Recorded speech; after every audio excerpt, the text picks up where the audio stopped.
the Right Honourable Prime Minister of New Zealand, the Honourable New Zealand Minister for Foreign Affairs, Honourable Cabinet Ministers, Your Excellencies, members of the Diplomatic Corps, distinguished guests, ladies and gentlemen, Bulavinak, and a very good evening to you all.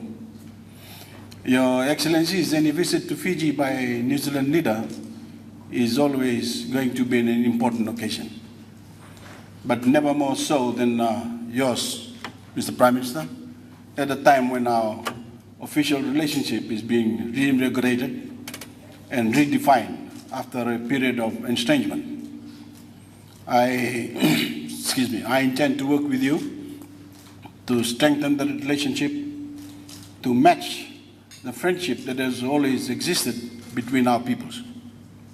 And so I'm delighted, on behalf of every Fijian, to welcome you and your delegation to Suva. You are among friends, as long as you choose your words carefully when it comes to rugby. But seriously, sir, our mutual love of the game they play in heaven is just one of the things that binds our nations together. And our people-to-people ties have never been stronger than in the wake of Tropical Cyclone Winston. Prime Minister, I want to begin by expressing the heartfelt thanks to the Fijian people for the way in which hundreds of your servicemen and women came to our aid during those dark days 3.5 months ago. Amid all of the heartbreaking destruction on Vanuatu in particular, the arrival of your warship Canterbury gave our people hope. And the smiling faces and can-do attitude of your men and women in uniform lifted their spirits and gave them both the will and the means to begin the task of rebuilding their homes and their lives. The prompt response of our Kiwi friends across the seas, along with those of other nations, gave Fiji the helping hand it needed at one of the most critical points in our history. The goodwill, the affection that ordinary Fijians have for New Zealanders has never been greater. And as we work together to rebuild our nation, the Fijian government also wants to rebuild our official relationship. And that means recasting it to match the changes that have taken place in Fiji in recent years and our relations with the rest of the world. Redefining Fiji ties with New Zealand. Prime Minister, the Fiji that you come to in 2016 is a vastly different place compared to the Fiji that the last New Zealand leader to visit us, Ellen Clark, found in 2006. 10 years ago, some Fijians were more equal than others. Their votes carried more weight than others. They enjoyed a range of privileges that others didn't share, such as special access to jobs and to education. When the last New Zealand Prime Minister was here in 2006, the term Fijian, an English word, was reserved for one ethnic group, and other citizens were deprived of a common identity and equal citizenry. When the last New Zealand Prime Minister was here in 2006, the then government wanted to inappropriately exaggerate the ambit of indigenous rights to absurd proportions by introducing laws that would have undermined our tourism industry and turned us into an economic basket case. When the last New Zealand Prime Minister was here in 2006, the then government did not want to address or even recognize systemic corruption. They refused to ratify the International Anti-Corruption Convention. Mr. Prime Minister, when the last New Zealand Prime Minister was here in 2006, the then government wanted to undermine the independence of the judiciary, the Office of the Director of Public Prosecutions, and other independent institutions so that it could free those responsible for bringing our nation to its knees in the rebellion of 2000 and the subsequent mutiny in the military. When the last New Zealand Prime Minister was here in 2006, we had higher levels of poverty, and the gap between the rich and the poor was wider than what it is today. Prime Minister, history records that in December 2006, a group of us decided that the steady marginalization of not just one ethnic group, but many ordinary and everyday Fijians had to stop. The repeated attempts at nation building in Fiji were constantly being eroded by sectional interests and the elite who sowed ethnic, provincial, and religious division to maintain their grip on power. We had lost tens of thousands of our best and brightest people who had given up hope in Fiji after the coups of 1987 and 2000. The same elites, with their potent mix of ethnicity, religious chauvinism, and provincialism, had coalesced again and were posing another grave threat to national unity. And so we embarked on a revolution to create Year Zero in Fiji, to finally provide every citizen, irrespective of ethnicity, gender, province, or social status, with a level playing field, to create a common and equal citizenry, a common identity, everyone a Fijian, and the constitutional, political, and social framework for every citizen to move forward together as you have done in New Zealand, and which every country is entitled to do. One nation, one people. Prime Minister, history also records that New Zealand and certain other nations objected to that revolution because it was achieved by undemocratic means. Yet, they ignored the indisputable fact that Fiji's institutions at that time were already inherently undemocratic, including a parliament chosen not on the basis of equal votes of equal value, but an ethnic and provincial gerrymander, the basis of which was against all internationally accepted principles of fairness and equal suffrage. This parliament, elected on the enforcement of ethnic categorization and provincialism, was never going to evolve into a truly democratic institution.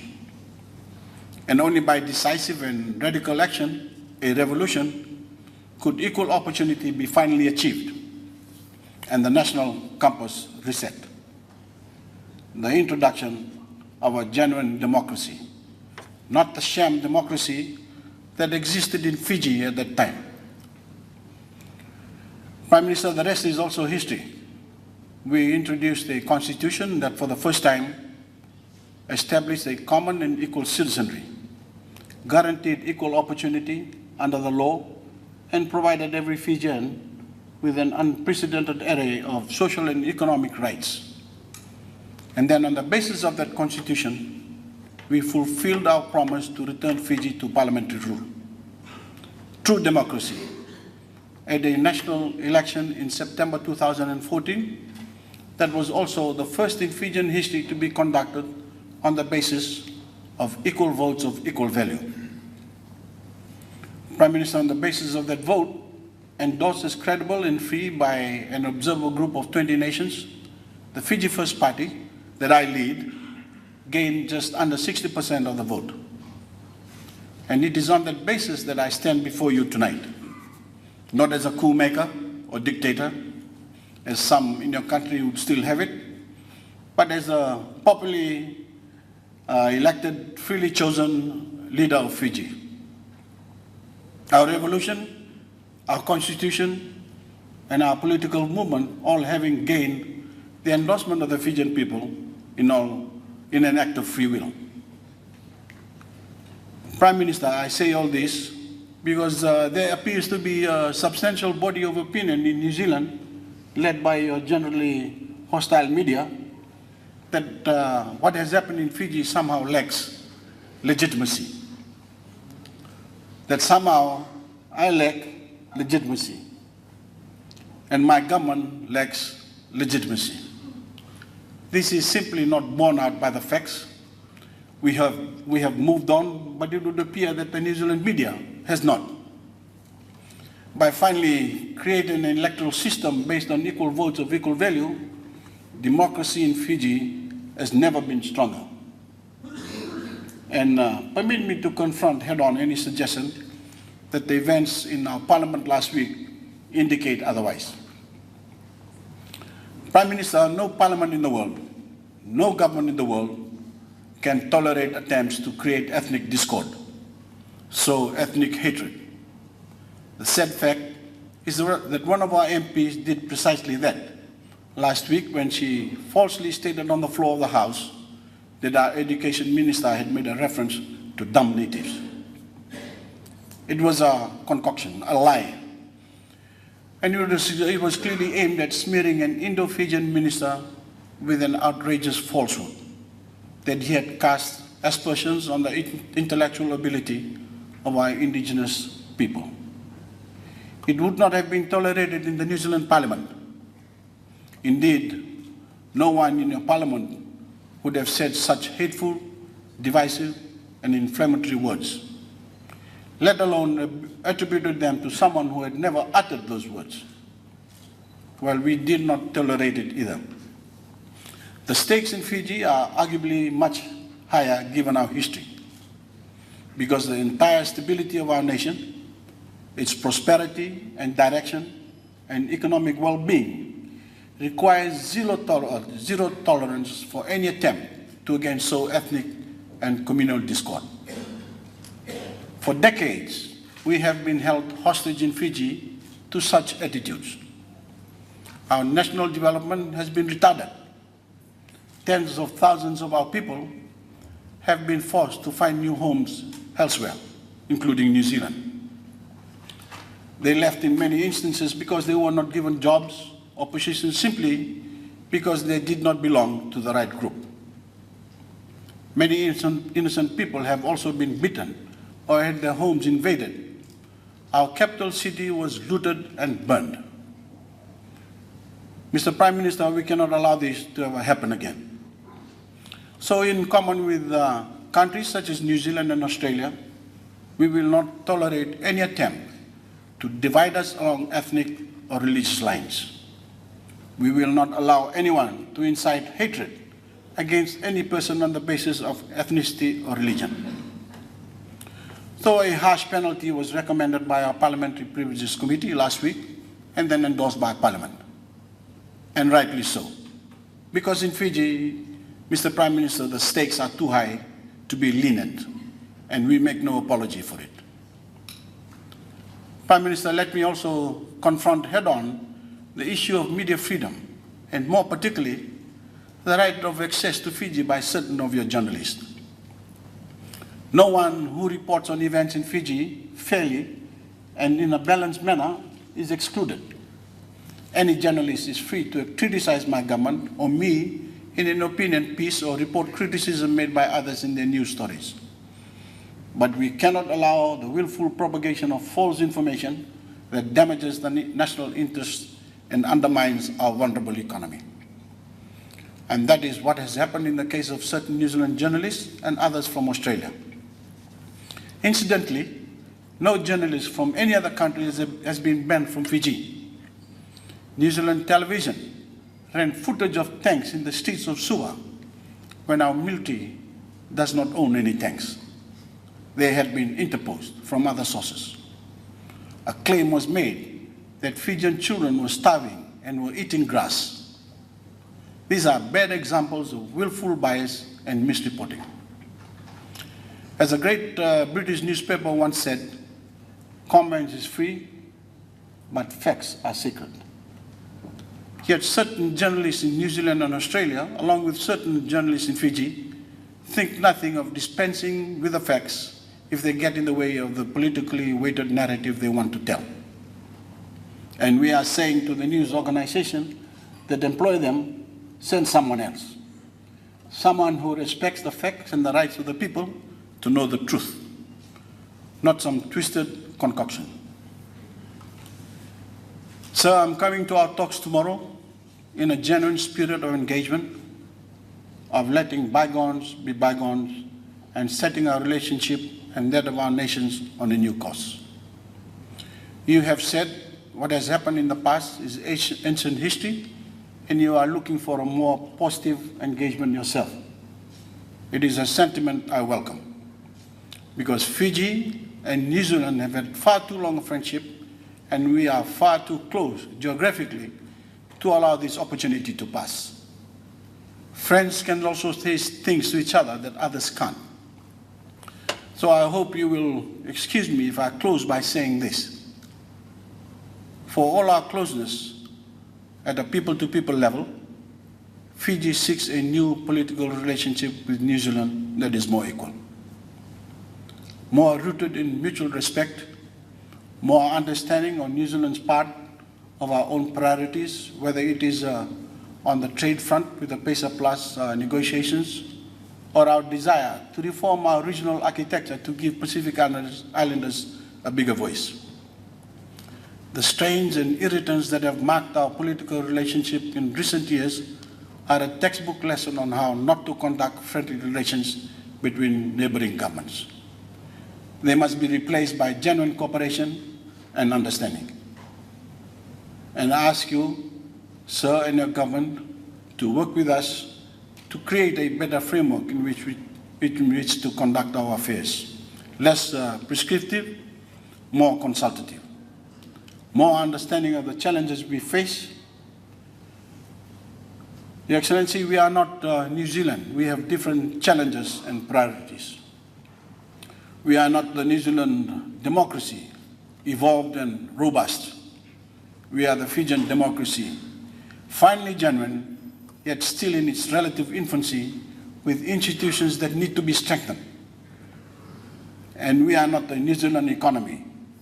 Our economy needs to have its fundamentals protected and strengthened to empower all Fijians.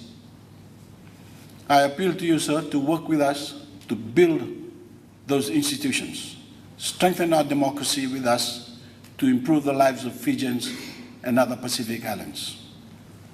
Help us build strong institutions without political bias or interference. Help us build our resilience to climate change and access financial facilities we need to do so. Your aid must complement the implementation of our policy agenda, not undermine it. After all, we don't always want to be dependent on aid. And this can only be achieved if we work in a collaborative manner. Work with us because there are many lucrative business opportunities for New Zealand companies, given the liberalization and modernization of the Fijian economy under my government. Prime Minister, a great partnership is possible, one based on mutual confidence and trust. So I look forward to our talks tomorrow, and once again, welcome to Fiji. It's been a long time between drinks, as they say. 10 years since we last had a New Zealand Prime Minister here, even though we now welcome over 100,000 Kiwis every year. We hope that, like them, Fiji will be where happiness finds you. Thank you, Your Excellency. Voreqe.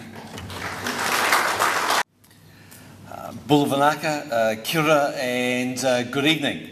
Can I begin by just acknowledging the Cabinet Ministers, Members of Parliament that are here, members of the Diplomatic Corps and all of the guests. But Prime Minister, can I most acknowledge you? You said I should tread carefully when I talk about the topic of rugby.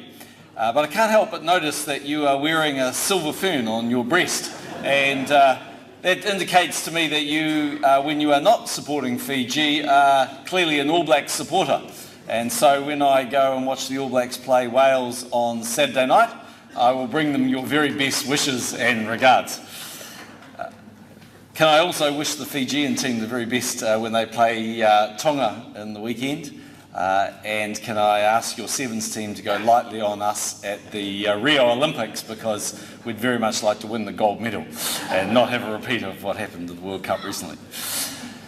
Let me begin by saying, as you pointed out, 10 years is a long time between carver bowls. I I have never been to Suva before, but I've been to Fiji on numerous occasions as a private citizen. In fact, our children came here with us on many occasions, and we came for family holidays. And my memories of that time in Fiji were very happy ones. And they were much reflected not just the beauty of the environment, some of the fantastic atolls and islands that you have, but in fact actually were my strongest memories are of the people, the friendliness, the way they engaged with our children, and the great fun that we had learning more about Fijian culture. And so it was a time of great happiness to be here, and so it's wonderful to have the opportunity to return. As you said in your remarks, this is a place where a great many New Zealanders come. I think nearly 140,000 a year come to Fiji to holiday, and over 50,000 Fijians now live in New Zealand. So as is often said, Auckland is the largest Pacific city in the world, and we're home to a great many Pacific nations and their people, but the Fijian community is a very strong and very proud one, and they do a great job of representing Fiji, the country. I have noted in your comments, obviously, the statements that you've made, and it's not my intention to go and spend too much time analysing each and every one of those, but of course it's important, I think, for the record, just to simply state that New Zealand is one of the longest unbroken democracies in the world. And our country, democracy is something that's held very close by the people of New Zealand. And I don't think New Zealanders ever engage actually in determining another country's constitution. That's for the people, in your case, of Fiji. But we do think democracy is important, and we hold that as a very important and valuable tenet that underpins our nation. But my reason for coming to Fiji wasn't to relitigate any of the issues over the last 10 years. As you correctly pointed out, the modern Fiji, I find, will be very different to the one that I experienced when I was here many years ago. The purpose of coming is to say that this relationship with New Zealand is a very important one. You made the point that you want that relationship to be one more of equals. In coming to Fiji, I wanted to demonstrate exactly that we treat the people of Fiji with respect. We have great hopes that our relationship can be strong and fruitful and beneficial actually to both countries. And whether it's in the area of trade, whether it's in the area of support for one another, and the things that we do, I think that New Zealand and Fiji can work very effectively together to make both nations stronger. I want to congratulate you for your leadership during Cyclone Winston. I was Prime Minister when New Zealand went through the Christchurch earthquakes, and I know the impact it had when our friends turned up to support Christchurch and the people of Canterbury in their darkest hour. And so I hope by the commitment that New Zealand made in that time, the people of Fiji could see how much love and genuine affection there is for Fiji and our country. We have undertaken what is the single largest foreign support or aid program in the case of the work we're doing around Cyclone Winston of any particular natural disaster that's ever occurred in the world. In fact, we had more military people here in Fiji to help in the clean-up and the support in one location than New Zealand has ever had since World War II. So we could see the plight of everyday Fijians. We understood the enormous suffering they were going through. As I said earlier today at the formal ceremony, I bring with me the great commiserations and condolences of the people of New Zealand for the 44 Fijians that lost their lives. Our hearts go to their family, and we stand alongside them as they rebuild their lives and as the people of Fiji rebuild their environment. Over the next 24 hours, we'll have an opportunity to discuss a great many areas and issues. I know that those discussions will be fruitful. I'm sure that they will be important. We would love to welcome you to New Zealand at a time that's convenient of your choosing, to come and once more be in our country. We know that you were there just prior to, obviously, to your elections here in Fiji, but you'd be most welcome to come back as a guest of the government for a state visit that could honour the new relationship that we're embarking upon. So I look forward to that. I look forward to seeing the work that our people have been doing to help support Fiji as a result of Cyclone Winston. But most of all, I wish both countries the very best. I think Fiji has always been a very significant place in the hearts of New Zealanders. It's why they like to come here. They have a great affection for the people. We have great respect for your sporting teams, and we know that the future for Fiji is and can be very bright. So we wish you all the very best, and I look forward to our discussions over the next 24 hours. Naka.